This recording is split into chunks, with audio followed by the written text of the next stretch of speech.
Welcome to the She Who Rises Up, a sacred space where two women devoted to love, beauty, and the great mystery of life share their insights, raw truths, lived wisdom. This is a place of remembrance and rising. Join us as we walk this path together.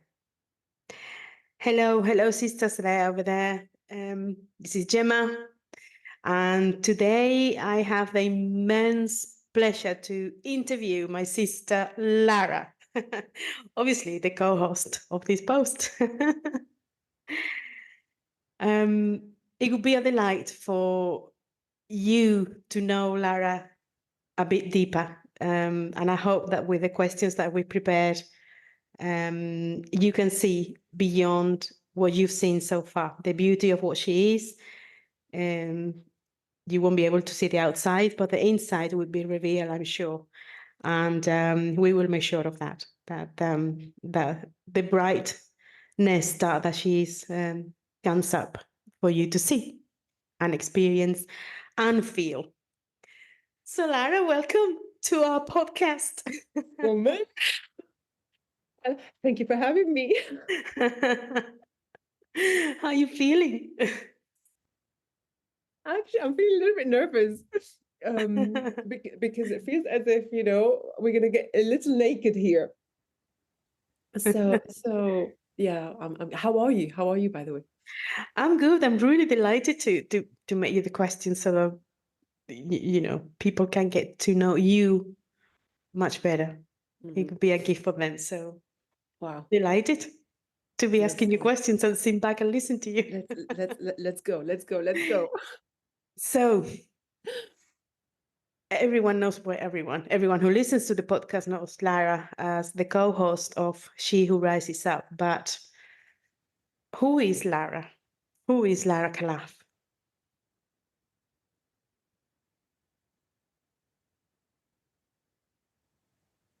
A woman who loves being a woman, devoted to beauty, to truth, to love, doing my best to lead with integrity, with presence, with wisdom, with magic. A mystic infiltrated in the corporate world. Oh, I love that. And one of the many guardians of the sacred. And I'm doing my best to lead a simple life, slow, soft, and cyclical one. And then from time to time, actually quite often, it's not from time to time, I wish it was from time to time, we get hit by tsunamis that get us and brings us to our knees to face and see what there is to be seen. That is more from a high level perspective. And then I could tell you that I'm 46, I'm the eldest, I was born in Syria. And you know what, talking about Syria, for quite a while, I was ashamed of being Syrian. I was ashamed of being Syrian. And I was refuging into my Spanish side. Because my mother is Spanish, so I had that other half. So I was always, hiding behind the Spanish aspect. And then as time passed by, then I was okay, being Syrian, quote unquote, being okay, to the extent that I did the TEDx back in the days and everything else, because I really felt there was a need to share something that I felt, my little contribution in there. And then once I started the biggest trip to the underworld about 8 years ago, that hasn't stopped ever since. And you go through those motions of, I am not my body, I'm not my hair, I'm not where I was born and all this stuff. But with that came the acknowledgement that, oh, wow, I'm Syrian. I'm Syrian. Wow. What is that? Why was I born there? What was what's the magic behind those lands? So I'm really, really looking forward to go back to Syria and yeah, sit on those lands and taste those lands and see the mystery and the keys and codes that hold, because I believe that where we are born do hold keys and codes for us, especially for those of us who are walking the path of whatever this path is. How beautiful. Well, I'm delighted that you made peace with that Syrian part of you, because from the outside, when I first met you, it was so exotic, because you are exotic when you look at you. But knowing that I have Syrian, have Spanish, and I live in London, it's like, wow, what? Yeah, So yeah. awesome. I love it It now. I was, love it now. I'm really looking forward to mm, explore that. I'm really looking forward to it. I loved exploring with you. Thank you. There was a part that really caught my attention in your description, the infiltrator in the corporate world. Tell us a bit more about that one. Yeah, infiltrator. There's the mystic part, right? I mean, I'm as one of the guardians of the sacred, which is something that I've always been, because I've always been fascinated, in fact, with the unseen and the mysticism. In fact, my first ever book, my favorite book that I still have, it's called Ghosts and Spirits. And that was my favorite book. And I remember watching programs on astronomy, fascinated by the stars, and my first altar devoted to the Divine Mother through Mother Mary back in the days, and which is very interesting that I now have gone 30 years on a full circle with that. Back then was Mother Mary. I used to create altars for herself. I've always had that within myself, right? And but then life happens. I came to Europe with my family, and so all that got lost a little bit. But what that got lost, but it was part of the process too. So why do I say that I'm an infiltrator in the corporate world? Because I feel that as the guardian of this beautiful portal that is about to be birthed, a place where these women awaken and rise and they claim their dormant power, where ancient wisdom is met with corporate leadership, where women meet their souls, where structure meets intuition, where women rise in their power without sacrificing their well-being. And I believe that is a soulful journey that goes beyond the mind and strategies and goals and everything else. And I really believe that magic and love are two of the things that are needed in the corporate world. And I'll tell you a little anecdote. I remember about 15, not more than that, maybe 18 years ago, I attended a tender presentation to win a contract. And I remember sharing that as part of the tender process now, that I had a magic box. And that if we were to win the contract, I was going to sprinkle some magic. And I don't know if we won the contract because of that. I don't know, right? Because it was a hardcore corporate big client back then. But I remember when speaking to the client after winning the contract, and she said something along the lines, I'm paraphrasing now. She said something along the lines of, what is that magic box?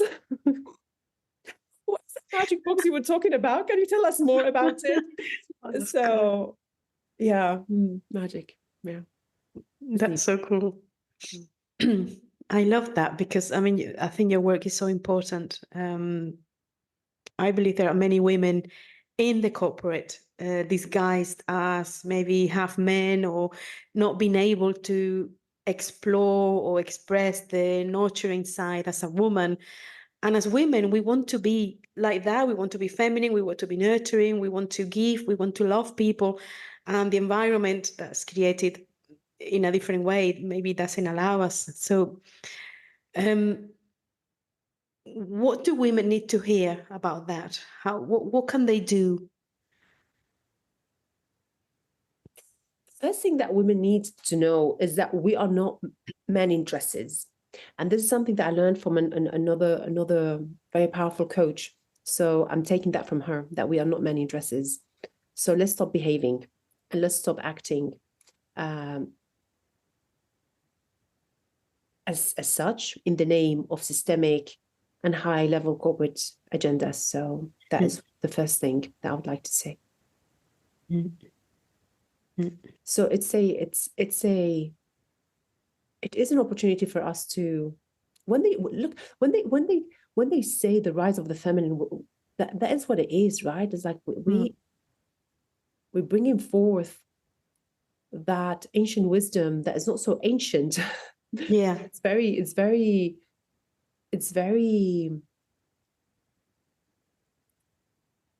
available, yet dormant energy. So that's what we're doing. We awaken that. We awaken that. Yeah. Beautiful. So tell us more about your work. What is it that you do for women? And maybe tell us about what's going to be birthing soon. Oh, yes. Well, I come from a corporate background. I've been in corporate for most of my life. I'm still in corporate, obviously. And it was 7, 8, maybe a little bit more years ago when I decided to go solo. And I started working with women.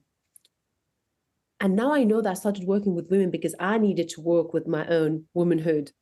And I needed to also hear my own feminine. So as the guardian of this beautiful space that is going to come and see the light in April. So we'll talk about that in April, the names and everything is coming. I'm continuing with my work in a much more elevated, from a more elevated space, doing the trainings, those beautiful gatherings, those deep one-to-one conversations, those beautiful circles with some medicines, like cacao being one of them, the rose. That's my vision. So I'm not doing anything different from what I used to do before, but it's, whoa, we taking it now. Now it's like, oof, I'm even like, whoa, what's going on here? As the guardian of this new portal. So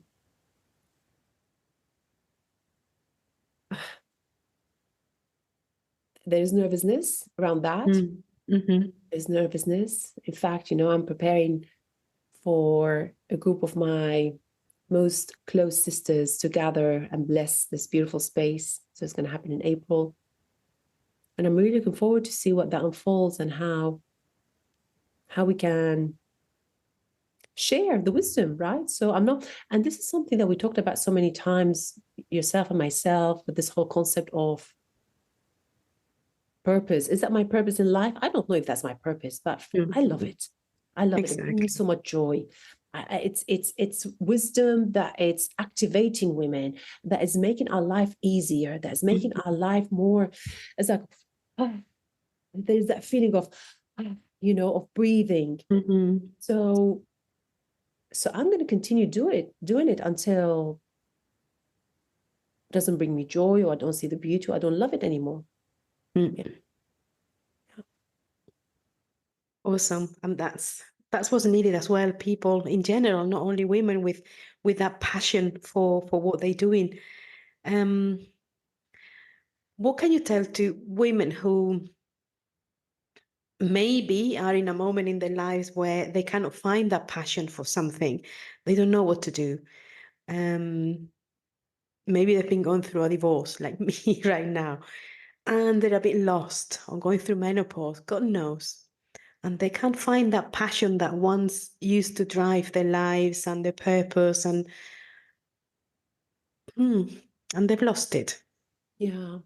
What's coming to mind is the concept. It's the concept, or the path of the void. There is such thing as a void where where you don't know if you're going right or left, where there are more questions and answers, when all you could hear is silence. So once I know there is such thing as a void, because I believe that sometimes to name things is to give it more meaning and liberate an aspect of ourselves within ourselves. I don't know what my purpose is. I personally don't know if I believe in the concept of purpose in the way that has been sold to us as a find your purpose in order for you to validate your worthiness. Exactly. Because a lot, I mean, many times, if we were to be super honest as to why do you want to find your purpose, I wonder if there is an element of that. I want to, be seen. I want you to validate that I'm worthy. I know what I'm talking about, right? So, in one of the journeys with sacred medicine, that's when I asked that question. I said, "What is purpose? What is my purpose?" And what I understood is do things from a place of joy, do it from a place of beauty, do it from a place of love. So for all those women that are confused and they don't know what their purpose is, let's go back to basics. And we talked about that in one of the episodes of the podcast. Let's go back to basics. Yeah, we did. Go back to you. Go inwards, sit with yourself, get to know yourself. What do you love? What brings you joy? How can you create beauty? How can beauty manifest through you, right? And it doesn't need to be big things. Like I'm still in the grieving process of my mother, so this is not about the doing, because there's a lot of stillness that also needs to take place. But I also believe that taking radical self-responsibility for my own life and show up from presence. I could practice presence. I can practice stillness. I can practice answer the question, what would a woman who respected herself do here? Right? Those are the things that I can practice. I can practice sitting in silence. I can practice being outside in nature. Right? There are so many things that are free at our disposal to help us come back to ourselves. So that's what I would do. That's what I would do. It's an opportunity, in fact, to deepen your practice with your own self and your spiritual practice. That's what I would. That's how I envision it. As an opportunity to love you, to come back to you. Yeah, to come back to you. To come back to you. And maybe, you might find, quote unquote, your purpose. But guess what? What happens if I was to show up from that space? Yes. Imagine a road where I brought joy and created beauty, and I was so present. I was so present because one thing is to give you your time and one thing is to give your presence. I'm giving you my presence. I'm 5 minutes with you, but I am fully with you. Imagine if I was to start practicing all those things. I mean, I'd be a completely different woman at the end, right? Yeah, exactly. Even, yeah, there's work to be done, because I believe in the concept of self-responsibility, radical self-responsibility, which is one of the things that I believe is hugely lacking. Yeah. So yeah, that's what I would say. Awesome. So I sing, like we were saying the other day, I sing, go within, love yourself. Let's change the energy a little bit. A bit of a silly question. What are your favorite words and why? My favorite words. I love. What are my favorite words? Devotion. I knew it. I knew it. Because we talked about this. We talked about it. I love the word faith. I love the word trust. Yes. I love the word commitment. And I love the word feminine. I mean, it's expansion with that word itself, Yeah. Balance is a word that I'm loving a lot so far, especially, I mean, I do have a tendency, I used to, but I still have it in the core of my own self. There's a tendency of in and out, black and white. Yeah. You know, so over the years I had to be very okay with the different shades of gray and all the colors, you know, so it doesn't need to be black and white. So I'm still practicing the art of balance, or the medicine of balance. It's so beautiful because with your ascendant in Libra, that's one of the shadows of Libra that goes one side or the other. It's just nothing in between. So it's great that you, even with our astrology, found that out. And obviously your femininity, your Venus is pretty much in her own environment in Libra as well. So that shows up a lot. That's so beautiful to see. Thank you. So, what does a woman like you in her spare time, if you have spare time? I don't know. Well, I have plenty of spare time. I have plenty of spare time, and it's designed on purpose like that, right? It's designed on purpose, and that's going back to designing a life of softness and spaciousness. For me, spaciousness is very important. Now, I live between two timelines.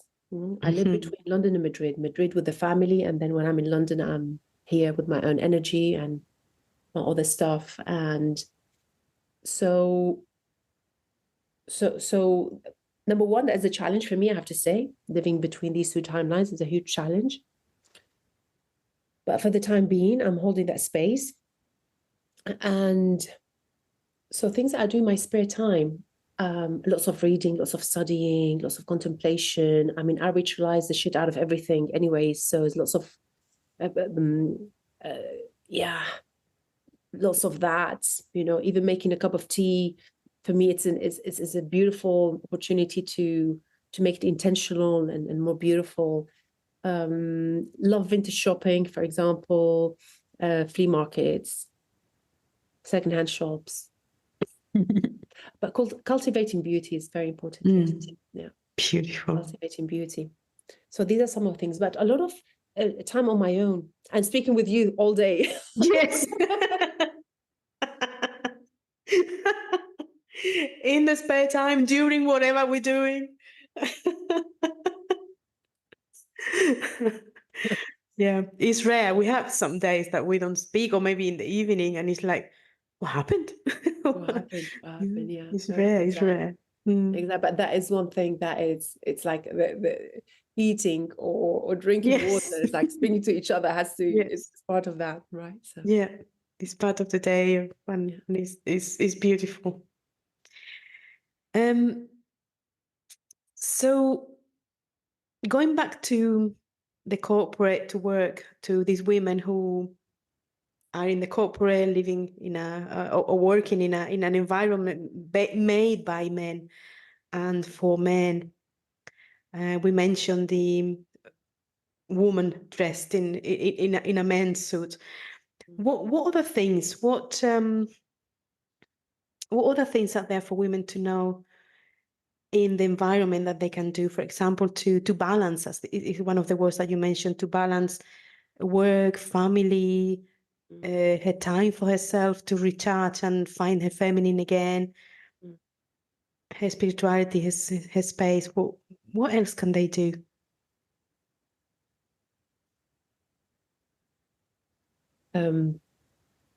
What else can they do? Can they do anything? Or what else they need to know? What they need to know, number one, is that they already whole. Either they already whole, that maybe sometimes with our work, you know, the coaching world, the self-improvement, that it might come across as if, you know, let's fix you. But from the highest level, we're already whole. So, and this journeying is not about fixing, right? It's about remembering, reclaiming, rising.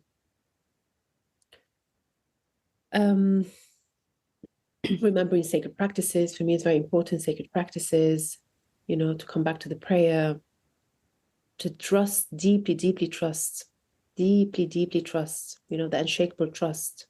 Mhm. Even because it's easy to trust when things are going well, right? But it's when, these all circumstances where it seems like a volcano has erupted, that our faith and trust are at stake, right? So I'd say, remember to meet miracles halfway. Remember your cyclic nature, Mhm. right? That's super hot in my world, Mhm. right? That our cyclic nature is not a problem. It's in fact is our power, right? That our bodies are oracles. Mhm. So if anything, let me listen to that wisdom, that my body. We spoke about that as well in a few episodes. I don't know, did I answer the question? I don't know if I answered the question. I'm Maybe wondering you did. the questions like, what do they need to know? Maybe you I did. think it's the creation of space for herself. I'm still working on that balance, right? And Mhm. although I don't have kids, but I do have aging parents. Well, a parent now, and businesses in Spain, family businesses, my own business. They're going back and forth. So sometimes it feels as if uh, a lot need to be handled. But if there is one thing, is that coming back to my own home. So, and this is something that has taken me a while to, I don't know if I've mastered it yet, but I'm definitely on the path of getting more and more comfortable to activate that anytime I want. Mhm. It was let me share with you a little anecdote. I remember one time a few years ago, I went on a walk, and in London it's so beautiful because so many houses here don't have curtains, right? So it's like, Mhm. it's not like I'm sneaking in, but it's like, oh, I'm getting the Of course vibe, not. from the windows, and you're getting the vibe. And I was like, longing for home. The whole walk was about longing for home. I'm looking for home. What is home? So I had the energy of home all day long, the whole time, I meant. And then on the way back, I saw literally my favorite vintage mirror that somebody had left, that just was dumped in the street. So with other furniture, so you could tell that somebody was dumping it. And then I kneeled, and I am like, oh my God, the mirror! This is like my favorite mirror, vintage mirror. And at that moment of time, I saw my reflection on the mirror, and I realized and learned, wow, this Oh, whole walk I've wow. been looking for home, but here that's home. That was home, Wherever you are. wherever I am. Oh, how beautiful. Oh, how beautiful. Yeah. Um, what is it? I mean, you probably have met hundreds, thousands of women in your career, in your work with women, when you left when you started your own business. So, is there anything that have surprised you or shocked that women don't know about themselves, and maybe comes a few times? Oh, plenty. But that was the whole thing that I was, in hindsight, the same thing that happened to me. Like, for example, I remember a few years ago when I went to a library, not a library, to a bookshop, and I saw a book on periods. And I rolled my eyes thinking, what do they fucking really have to write about this? It's like, Wow. can we just get over it? I mean, it's like, get on with it, get on with it. We don't even have to. So you see, and now this is one of the core Yeah. things that I guide. So it surprises me now, but I was that person too. Yeah. Yeah. Which is the deep disconnection that we have with our own cycles and our bodies. And yeah. And this whole people pleasing a good girl, again, that was Yeah. and still me is at times, but from a different space. It's coming from a place of, I mean, I resort to the good girl when I need to resort to her, from a place of choice, not from a place of that's all I have. I don't know any other way of showing up there. And I think this is part of the empowerment journey, is to be in a position where we have choices and we can show up from the different choices, not from a default state, because that's all I know. You know. Yeah. So it's a common story. The stories are more or less the same. The stories are more or less the same. Yeah. Interesting. Which is, but of course, you know, it's like, that's why I say I wish and I wish, but that is not going to happen. But I wish all these women's program, you know, the one that I've been facilitating for such a long time, that has been a game changer in my life, and my new upcoming one. I wish it was called self-love. I wish it was called self-love, you know, because ultimately, if we were to follow the thread of where that might lead us, that challenge, or what happened to me, or whatever, I mean, I wonder how many times it would lead us to that, to self-love or lack of self-love, or the opportunity of loving ourselves a little bit more. So that's why one of the things that I hear a lot that women take away, it's the questions of what would a woman who loved herself, and what would a woman who respected herself do. That is one of the big.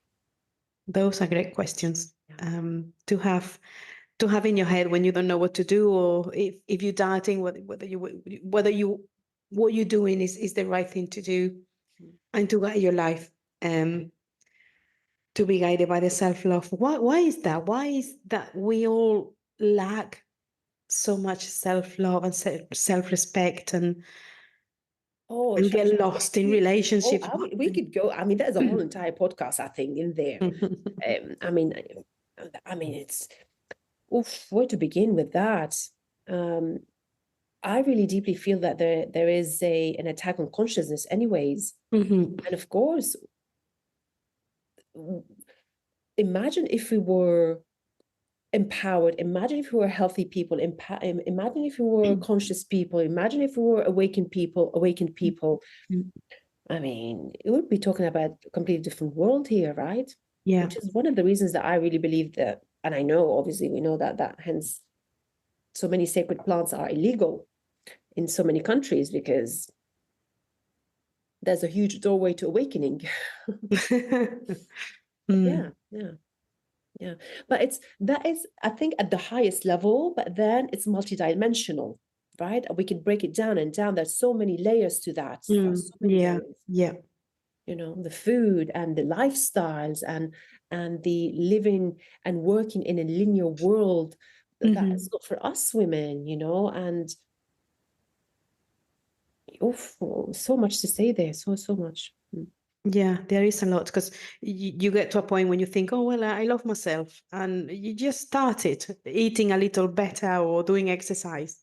That opens a whole new portal to more things that you haven't even seen about yourself, that you or the society consider normal, and they're not, and they cause you to not love yourself and do things against you. So you mentioned plants, sacred plants, and with that and with all the things that you do and with your connection to spirit, what is there beyond what we perceive with the senses?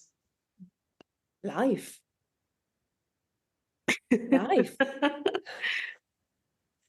Life continues. Yeah, absolutely. I mean, I see more, I feel more, and I know more when I close my eyes.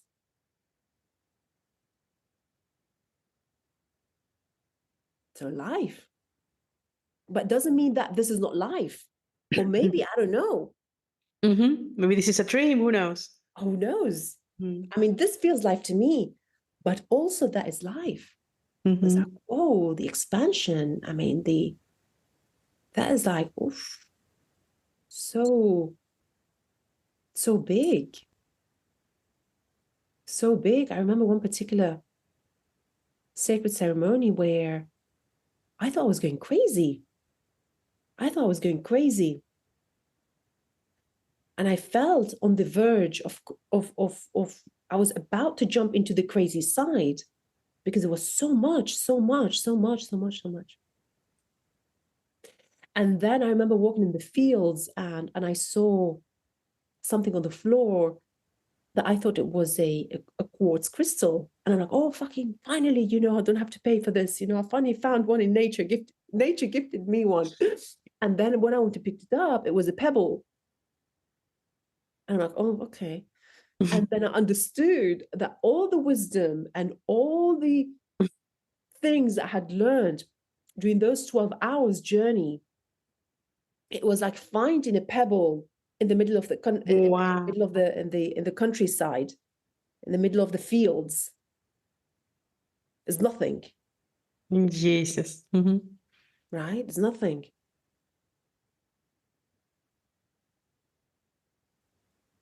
So that's why I think that with the work that we're doing, where we're constantly on the healing journey, on the learning journey, also know that it's infinite. Know that it's infinite.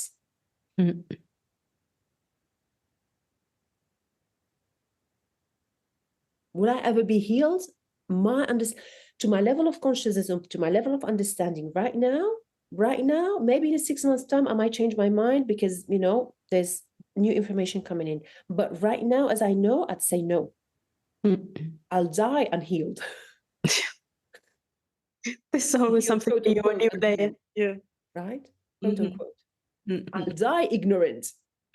Yeah. Despite all the healing and despite all the... Yeah. Not even a pebble, a grain of sand.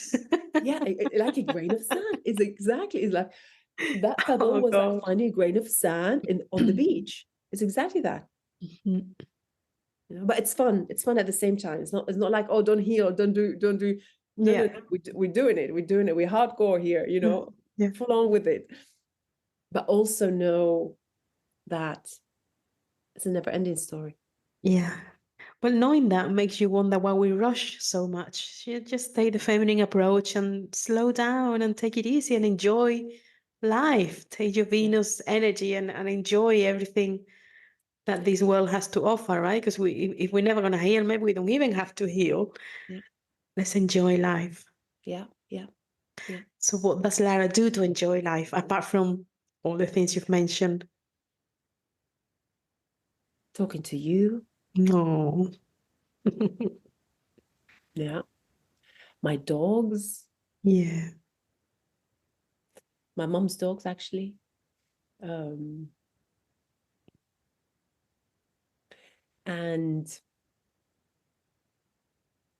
roses, stillness,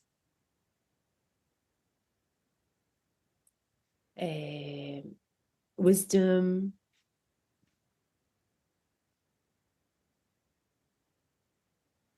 Yeah. I do have a lot of friends, but I have like teeny tiny who I consider myself to be my sisters, you know. So my sisters are so important. The sisters are so important. The sisters. Yeah. So important. Yeah. So important. It is. It's an unconditional support. And someone who understands you. I mean, no one is going to understand you as you do or get to know you as you do. But the sister is the closest that can get you. Yeah. Deeply grateful for the sisters. Deeply grateful. Indeed. Me too. Yeah. So to finish up, what, in addition to all the things you've already said, what is being a woman?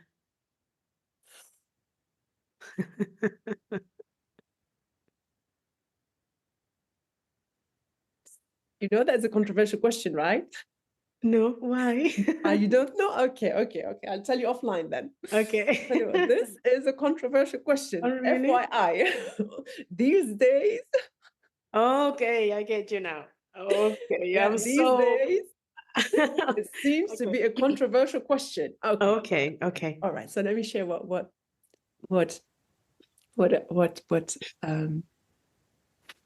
what I want to share.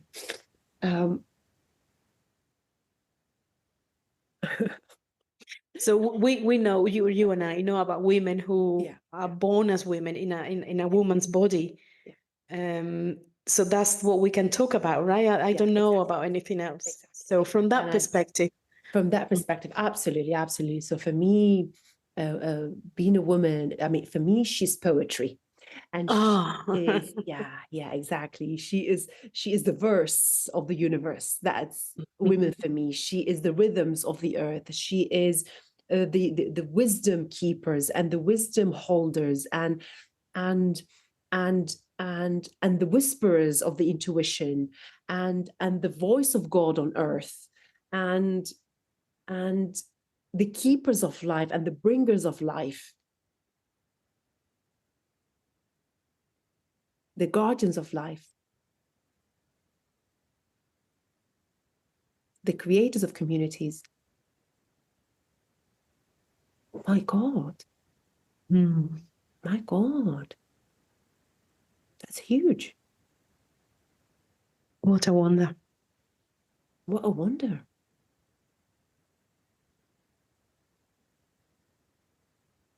Wow.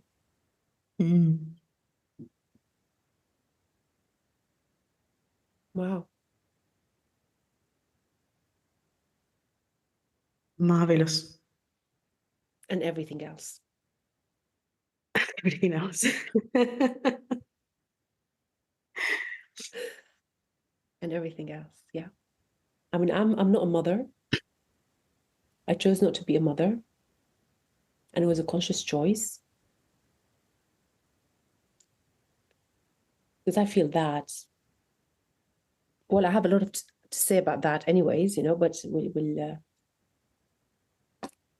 to summarize it is, you've got your mother energy and it can be channeled in different ways anyways, so, and I really believe that to be a mother, it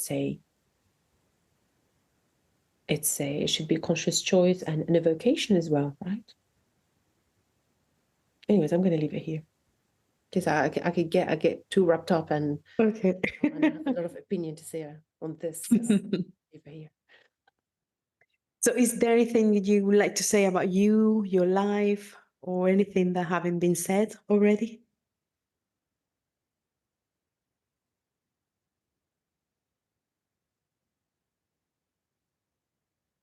Or any quotes or phrases that you'd like to share? Yeah, do you know what? Talking about that, yesterday,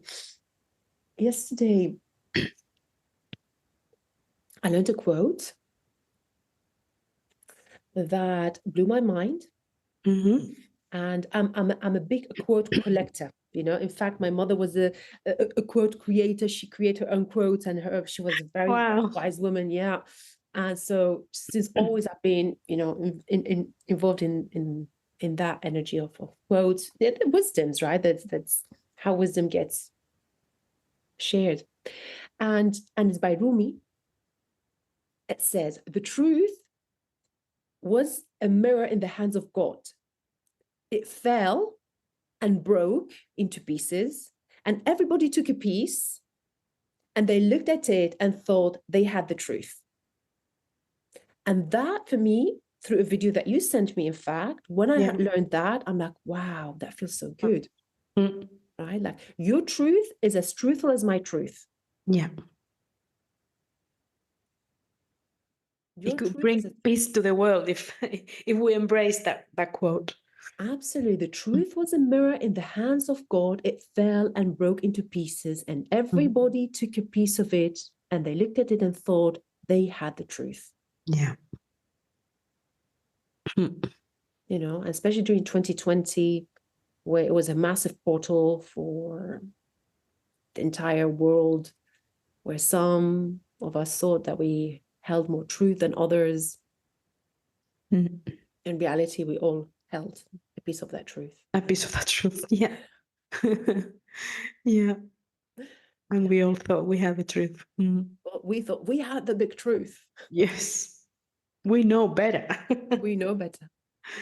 Yeah. We knew better. We thought we knew better. What a humbling experience that was as well.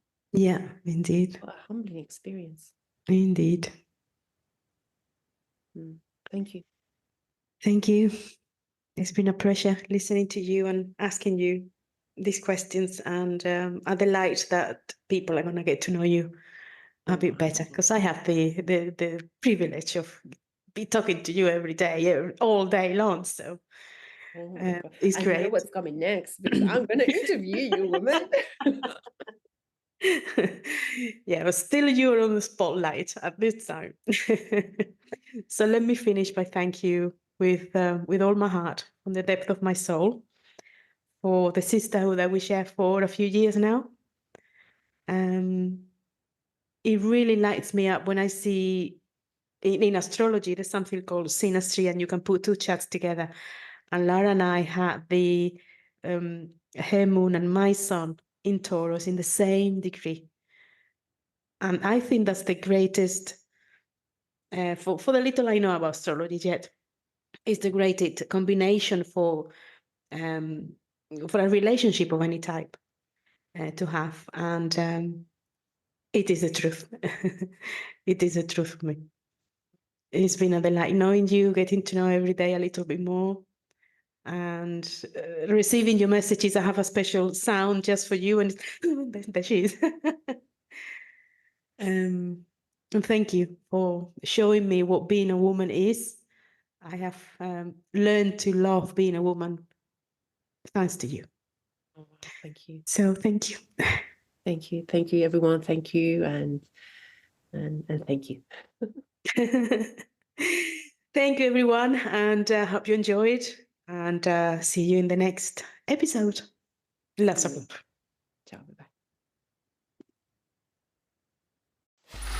Free audio post-production by alphonic.com.